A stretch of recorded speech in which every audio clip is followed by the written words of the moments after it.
Hi, I'm Akira. I'm Rohan Nagar. Welcome to The Long Take for our first episode of the new year discussing 12th Fail, which stars Vikrant Massey and is written and directed by Vidhu Vinod Chopra.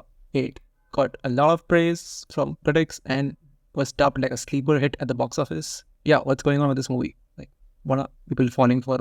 I mean, I fail to understand, honestly. I heard the same things you did. And this is like a very average movie with more than... Or people I respect put this movie in their like top movies of the year list. So either the year was like very bad or their judgment was. I don't know. I mean, you and I both watched this. There's nothing really in this. I mean, it's not especially well made. It's fundamentally what it's doing is also, we've spoken about Kota Factory and, those shows, what they do is that the perspective of the movie is very, very like problematic. And it feels very outsidery. Like, it is not a person who has a lived experience of the story. Yeah, it feels like someone who's observing these characters from a distance as opposed to someone who's in there with them or is going through, a similar grind. But yeah, I don't know. It's one of those situations, I guess, where, like those like nationalistic movies where you can't say anything wrong because then you're saying something wrong about the country. But here it's like, if you say something bad about 12th Fail, then basically you're mocking this poor guy who went through such a struggle. Or, mocking like the millions whose lived reality is this, right? Yeah. Which is weird, right? Because the movie... It's almost like, I felt like that's what like took away from the movie after a point. I was like, oh, I think this is why the movie is a work, because like this just like a huge chunk of our like, young population who like goes through this. And they're almost like crying out for representation, right? Like they're not getting really movies or like whatever enough TV shows based on their lives. Like Kota Factory is like one in like whatever thousands. So it's almost like they get something and they're like, this is our life, bro. I see myself, bro. Yeah, but the weird thing is that even with Kota Factory, it felt like you're watching somebody's trauma. Yeah. And what you're watching is like they aren't realizing it. It's like watching the first half of like May, December, You're like, but bro, ye theek nahi ho raha na, jo bhi ho raha hai. You're living your life, but... You're arrested at development and stunted growth, like, but you're not really looking at that. Yeah. And the problem with these, both Kota Factory and like all the spin-offs that show has kind of, either that show or whatever, this whole universe of those shows, right? And this movie is that they are utterly unwilling to unpack what society kind of allows its youth to go through something as terrible as this, Yeah. And like what we're sacrificing at the altar of that, right? Like when they're put through like they're giving like 4, 5, 6 years of their life. Some of them are probably giving them from like middle school if you have like funds behind you, or backing behind you. So you're giving even longer of your life. And like what are you losing out on that? Like they're trying so hard to become like tax collectors or like policemen. But like where is the human being growth happening? So the movie is unwilling to kind of ask those questions, is not willing to be like, this is lost youth, a lot of these people should have been told very early on in this process that they're not going to make it, so they shouldn't have tried in the first place, right? But just because this entire economy has to function, right? So you can't really tell 99% of these children that they're not going to make it because they need to pay. And it's a whole scam, right? And nobody's willing to, especially this movie, right? Where it's like, the movie loves like romanticizing struggle. Like it opens with like, like you give a glimmer of like that depressing reality of like, how in this village, like the teachers are helping them like cheat or whatever. But like, then it doesn't really unpack like the other side of that. Like this guy is like going to like Gwalior and Delhi, but like, what about the other like 200 classmates that he have? What is their life? What is their life? So chodo, chalo, they exist in a different movie which we aren't watching. But is bande ka to, what options does he have, right? Why has he found himself in a position where there is literally nothing else that he can do except go through this grind? Why is this country not creating enough jobs for people, right? Why is this acceptable, right? So instead of being angry about like that situation, which like the movie should have a axe to grind about that, it has opted to just be like, this is your reality, accept it, and just like scale up through, even though 99.99999% of you won't make it. Thanks. Chalo, I mean, I don't want to like tell the movie what it should be, but there is not even a single moment in 12th Fail where any of these questions are brought up, which feels like it's existing in a fantasy, right? Yeah, it does exist as fantasy, right? Like Gauri Bhaiya, like is the character you could go through see this through. Like eventually he just runs out of like options. He can't give the exam again. There is a chance, there opportunity there to like explore that. Like what happens now? Like his life is nothing. Like he's opened the tea store. He's like, I will help others. But like that's not the like reality he set out to achieve. Like that's the backup plan, right?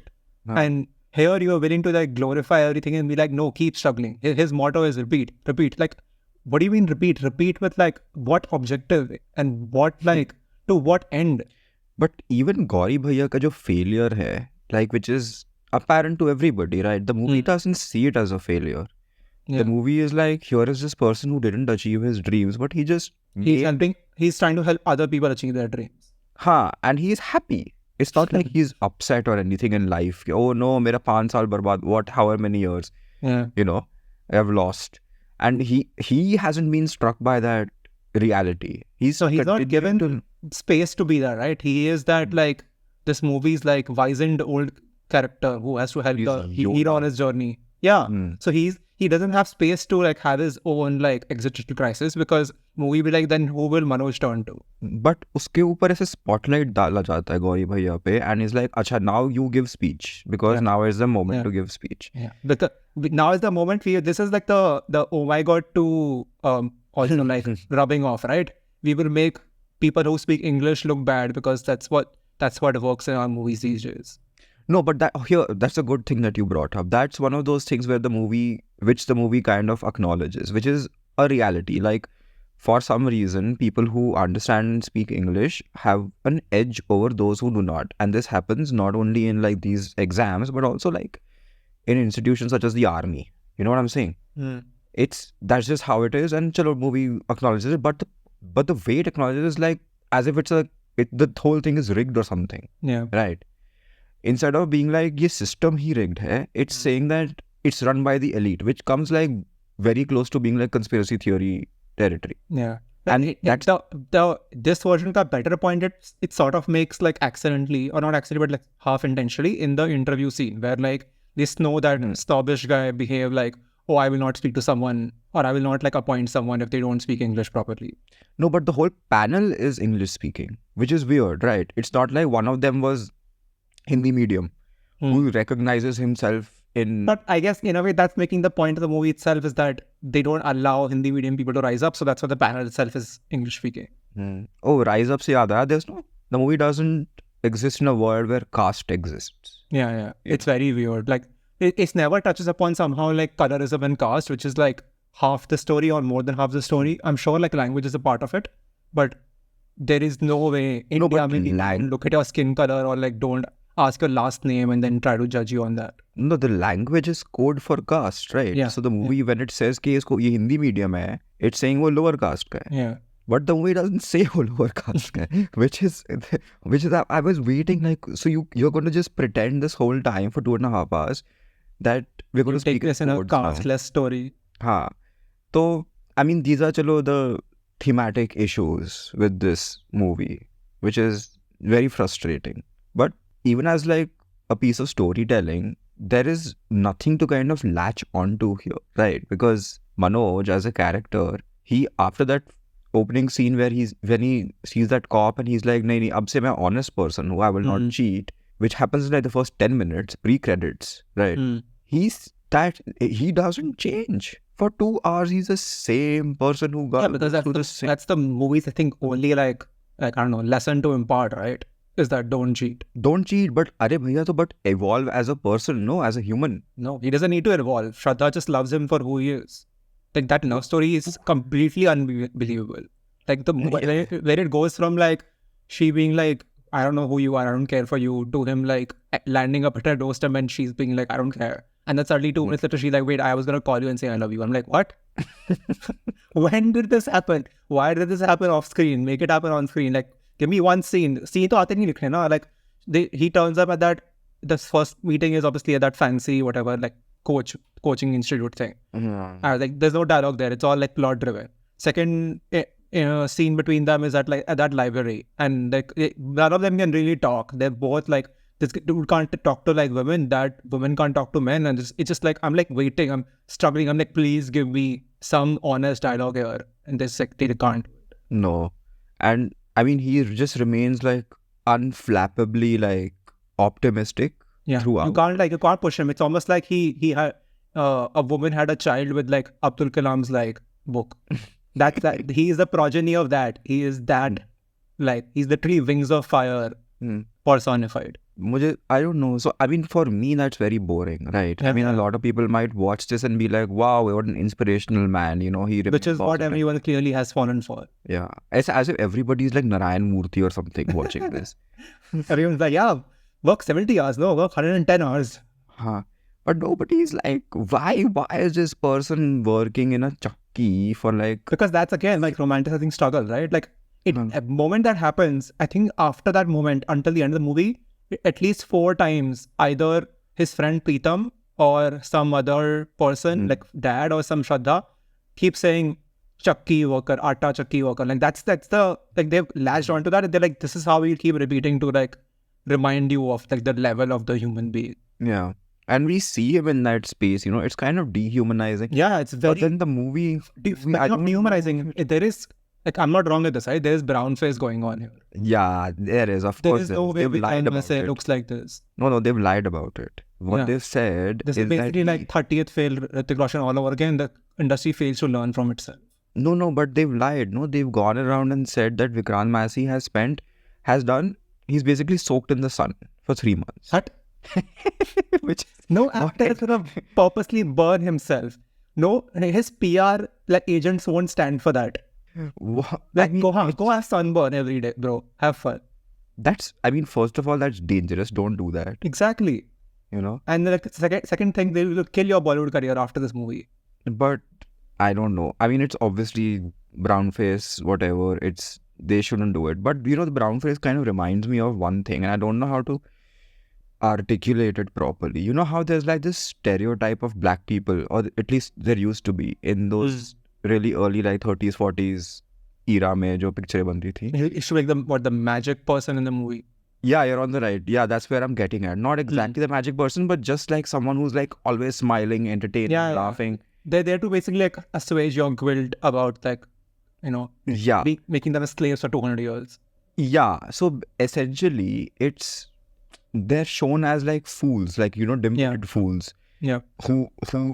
Whose reaction to every kind of hardship is just, you know, he matlab has ke. Yeah, it's okay. Like you can just persevere through it.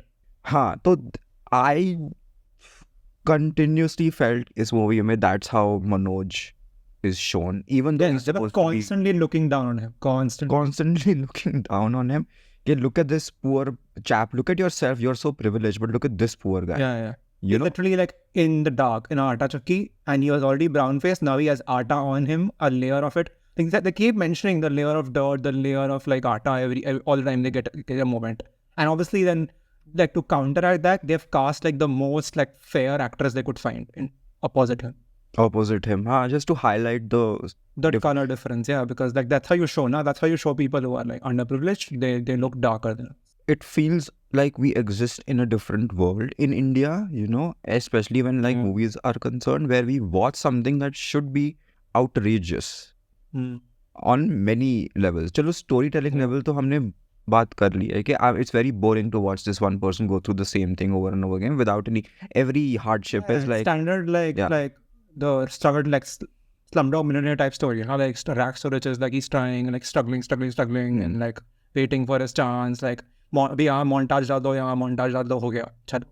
No, but Slumdog is a far more refined movie, you know, just obviously. I was only like saying in terms of the structure. No, but here though it's like whatever, like he loses his bag and then he finds this best friend and best friend is like tu mere saath aaja. He finds accommodation, you know, he finds a job, he doesn't have money or connections or anything, but then Gauri Bhaiya offers to teach him for free.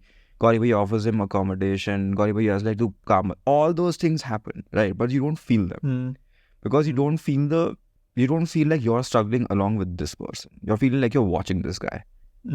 And every setback is just resolved in 2 seconds. So there's no time to like sink in it, you know?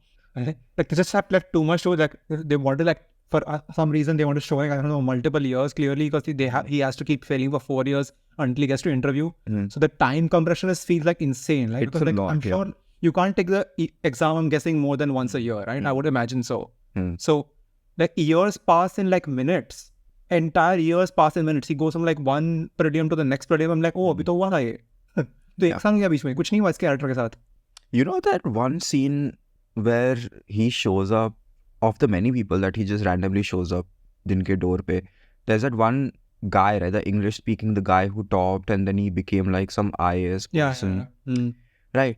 So, and then when the IAS person is like, sit here and, you know, write this essay in 200 words, you have 8 minutes, whatever. There is this guy who walks in, right, some like his manservant person. He walks in with chai and all. And the movie doesn't, like any sensible movie would take the opportunity. Would frame that scene from that person. You'd see like just a difference in power or whatever, right? This person has gone from there to there and just the privilege he's exercising. But that person is invisible who comes in with the chai.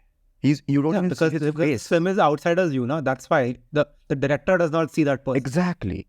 And to me, I'm watching it and I'm like, you haven't even shown that guy's face. He's just existing. And very easily, Manoj could be that person. Exactly. Manoj was that person literally like a year ago to this dude. He was the chai wala, like the Mohan guy, whatever it's called. He called him over. He's like, hey, Chotu idhar. But which is because the Vikrant Massey is our protagonist. The camera followed him. But now the movie forgets it's a like viewpoint that it's following the struggling. No, it's following just the hero. Manoj happens to be the hero. That's why he's being followed. Otherwise, as you said, it doesn't care about other people like him. No. And it was there for the taking, right? It's there. I think it was fully accidental that person with the chai comes in. Because the movie does not register him. Manoj doesn't look up, you know? Yeah. He doesn't like, he's fully like, मेरे को तो ये exam pass करना है. And I don't know. जब करता है end में, then that's every scene is just like hyper melodramatic. Like they have like one like I think what theme which they keep playing on repeat all the time to like pull at your heartstrings. Yeah, which is very strange. You know, his last movie with Vidhu Vinod Chopra, I thought that he'd really evolved as like a director. It was an excellent movie. It's called Shikara. It's the anti-Kashmir files. You know, about which will make sense because he's from there, right? Oh, really like patient movie. You know, he wasn't afraid to like just let those scenes unfold. And here's the opposite, right? Can't stop. It's rushing through like, as you said, like years. Why do we? I still can't imagine. Like, I mean, I can understand, you know, like obviously the audience falling for it because that happens like 10 times a year, right? Like with Leo and like whatever Salman Khan makes and whatever like Shah Rukh Khan makes. But how do the critics fall for it? Like, how do our fellow critics like fall for this nonsense? How do I show my face up to like, you know, functions where I'm like around these people? I'm like, yeah, okay, you will have 12 here. You put it in your top 5 movies. Okay, then. Where do I mean, I don't know. Abhi 2 hours ago only I had a meeting for our upcoming awards where 12th Fail was discussed. If it gets nominations, like I have to like veto my participation, right? I'm just like, nope, I cannot be seen here. I'm not responsible for these choices. I mean, without revealing anything, there's one category basically where it's proceeding. I mean, I guess that's digestible then. Imagine if it was like, you know, like multi-nominated. That's not happening. Yeah, that's not happening. Thank God. Which is weird, right? Because I assumed that people liked it. People in our community liked it. Which because that's what I saw. I just saw like positive reviews. I couldn't find one like super negative review. I found like a mediocre review, but because after I watched it, I was like, I went crazy. I was like, how? I thought I just heard like praise from everywhere. So I was like, now I have to read like in depth, like what people said. And I'm just like, what did you see in this movie? No, even because this movie opened like a couple of months or at least I don't know how long ago. Yeah, October or something. But people spoke about it, you know. You were like, oh, this is a good movie, this, that. Yeah, and then when the December was ending, as I said, like it showed up in like end of the year list. I'm like, okay, this must be good. We missed it. But end of the year lists are nonsense. Usme to OMG2 or thank you for coming and all those things are also. No. This like showed up in like, you know, like people I mildly trust car list. Who like they are putting it down. So then I'm like, okay, maybe like we glossed over. Good thing we're doing on a podcast. You know, I'll watch a good movie and then I watch it and I'm like, oh my God, I'm not gonna trust anyone now except myself. I mean, that's always the way to go, right? Because like, Yeah, after like what happened with like RRR last year, I mean, I gave up on even on like international community as well. no, but yeah, It's like even you guys don't know anything outside your culture now. I'm just gonna rely on you for American stuff, to not trusting you with anything. I don't know. What do you think of like Vikrant Massey? Because he's in every frame of this movie. He's like, as you said, right? He doesn't change, so that's very hard to like root for him after a point. It's like you're bumbling, smiling your way through. Like, you know, that kind of thing happens where he like reads tourism as terrorism and he writes a full essay. I'm like, bro, like think of a better plot point, right? And he can't really sell that moment. Like that moment is like Hera Fairy level moment, right? Reading tourism as terrorism. You expect like, yeah, some actor from that franchise to be there, like from like Crazy 3 or something like that. But I'm just like, yeah, this is like nonsensical now. So he's just like, he feels like he's stuck in his like, you know, village level, like sort of era, intelligence wise. And the movie wants to project him as like he's clearing these amazing exams. And you expect the exams, it's not like some ratifying thing, right? The exam expected to know about India like thoroughly from like every topic in the world. And he doesn't come across as a learned person. Which is, yeah, even I thought. Even by the end of the film. I don't know exactly. I don't know if he's supposed to be like this really smart person or somebody who just, because he didn't do anything else for these, you automatically become good at it. Right. You know, especially towards the end, because he was failing initially and he was making those silly mistakes, you know.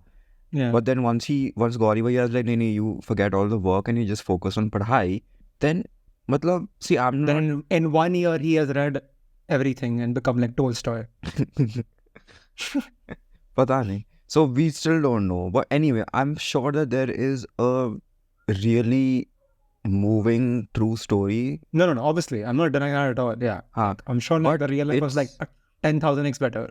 Yeah, which I wish that we'd seen that instead of this, you know, really glossy like Bollywood version of it, but you know, Hindi movies tend to kind of have this inferiority or just this insecurity about it's not enough, so you need to embellish certain things and make it seem it's like the Hollywood with action movies.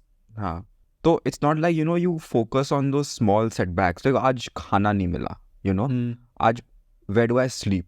You have that scene for 15 minutes and you've communicated 4 years worth of struggle. Yeah. But instead we need to be shown like every 2 months ye hua. Fir ye usne padhai kari. Fir then he failed again. We don't need to see that. Yeah. You can literally like skip 3 years and it wouldn't matter, right?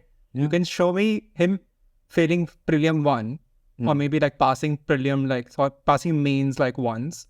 And that's it. You just jump 2 years. Beech ke those don't matter.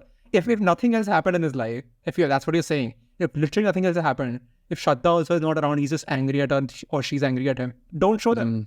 Just tell us, कि भाई इतना time लगता है and this is where you are right now. This person has failed 4 times. This is his final shot. Very disappointing.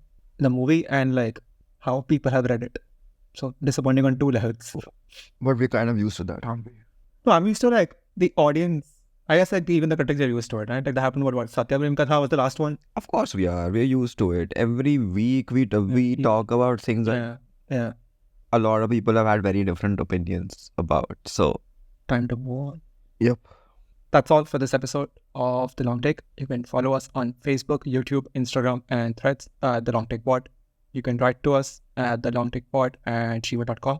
Please leave us a rating and a review where that was the episode, and we will see you next week. Thanks for listening and Happy New Year.